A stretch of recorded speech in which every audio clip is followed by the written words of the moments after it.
to this point, the agent knows who you are and remembers what it learns. But it hasn't really done anything yet. It's mostly been writing text files. That's about to change. In this video, we give the agent hands and feet.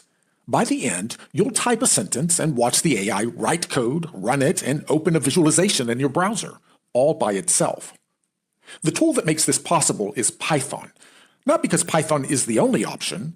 The agent can work with JavaScript, SQL, shell scripts, and more, but Python is what AI models generate best, and it's the standard tool in the data world. A quick note before we start. In this video, I'm working on a fresh machine with no Python installed. If you already have Python installed on your computer, you can still follow along.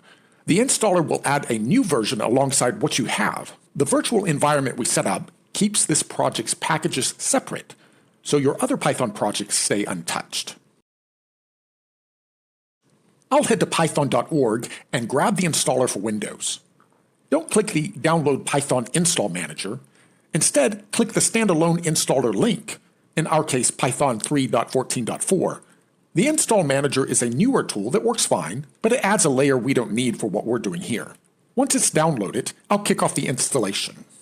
In the dialog box that displays, note the checkbox at the bottom that says, Add python.exe to path? Check that. If you don't, Kiro won't be able to find Python when you try to use it later. A quick word on path. Path is a list your operating system maintains of places to look for programs when you type a command. When you type Python in a terminal, the operating system walks through the path looking for python.exe. If Python isn't on path, the operating system says, I have no idea what you're talking about. Checking that box during install adds Python to the list. When it finishes, I'll close the installer. Now, let's hand this to the agent. In the Kiro chat, I'll enter, I just installed Python from python.org. Verify it's working and tell me what version is available. Kiro asks me if I want to reject, trust, or run the command. Let's address this now, since by default, Kiro will always ask before it does anything, which would be annoying.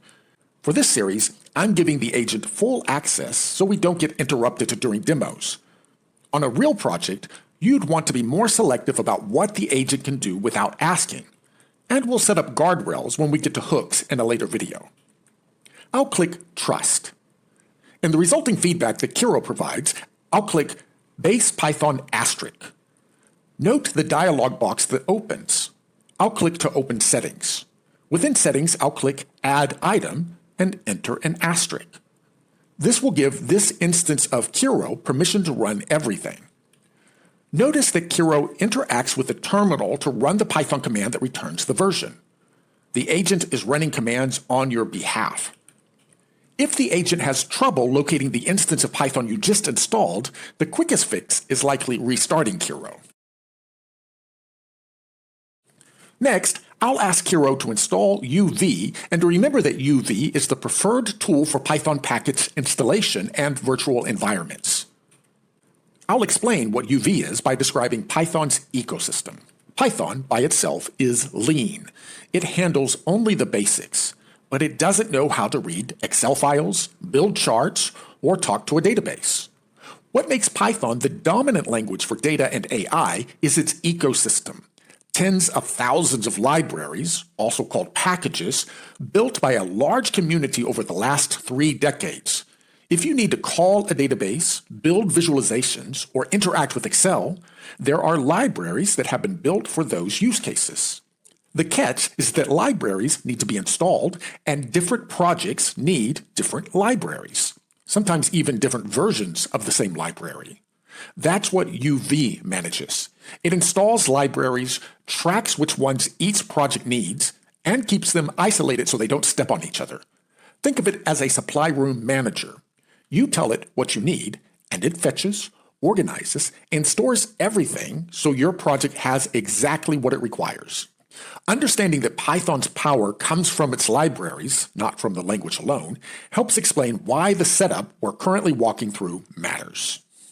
The agent has asked me if I want to set up a virtual environment for this project using UV.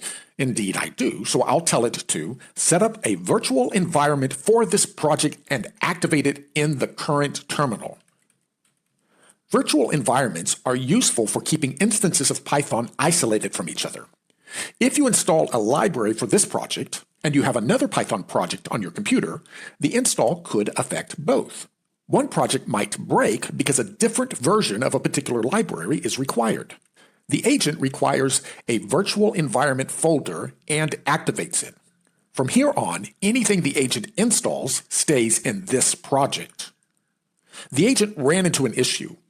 One thing to note, we hit a PowerShell execution policy block. The workaround only lasts for the current terminal session. You'll need to run it again if you open a new terminal, or we can set a permanent policy for your user account later if you'd like. Let's solve for this problem by using our steering documentation. Please add a note to steering documentation to bypass the PowerShell execution policy block in the future. Kiro updates the project.md file. If I click on the link in the chat dialog box, the project.md document opens in the editor where I can see that it's added the workaround so that it knows how to deal with this issue in the future.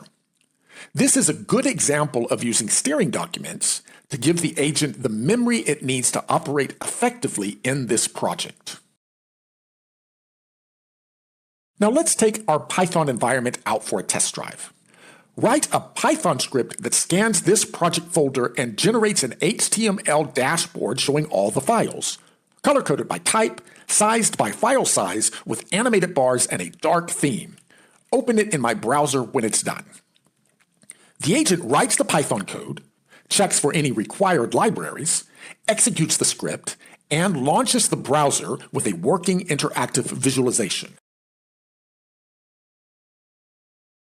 Think about what the agent did.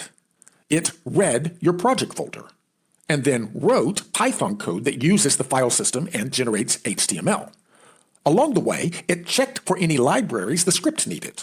Although it didn't need any in this case, it would have installed those libraries if required. Next, it executed the code. And lastly, it opened the browser. That's what Agentic AI does. You provide instructions and the agent works on your behalf. The dashboard I just created illustrates an important pattern that's familiar to knowledge workers. Read some stuff, transform it, produce output. That's a pattern we'll repeat frequently in this course. Let's close this video by triggering the session logging we set up in the last video. Let's wrap up. The agent logs everything we did: the Python install, UV, the virtual environment, the dashboard script. The logs are searchable. Weeks from now, the agent can recall exactly what we did today. We've now given the agent hands and feet. Anything we describe, the agent will attempt to build.